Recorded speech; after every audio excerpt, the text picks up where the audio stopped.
अस्सलाम वालेकुम नाज़रीन, मैं तुहरा मेज़बान या मुफीदुल्ला खमरा जी तुसाने रिव्यू HK TV 70 ते जिवें कि तुसां भरावां को पता है रोड हादसे दे विच मेरी बांह टुट गई है पर घर सुता पे हम ते सुमदे सुमदे बोरियत भी बहुत ज़्यादा थी है कि अल्लाह करे कहीं भिरा को ये जी मुश्किल ना आवे, क्योंकि जो इंसान जरा टुर फिरते दुराना ला होसी तो घर बहान वास्ते बड़ा मुश्किल होंगी है। वो भी शाम सवेर सुते ही रहना तो बहुत मुश्किल है। लेकिन ऐसा आज ही जरा मेरे बाल मेरी थी महक बीवी ते शज़ेब अहमद से जिद करते मेरे को अपना फसल खेलना उन्हें आख्या बुआ जुलते से फिरते से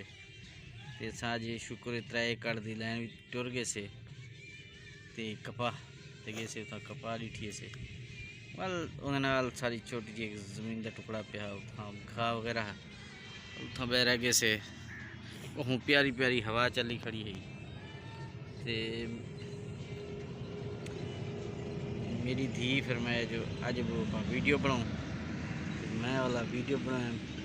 इसी नाल मेरी प्यारी धी महक बीबी ते उनदे नाल शज़ेब अहमद सही ये दू ही मेरे लाडले बाल हैं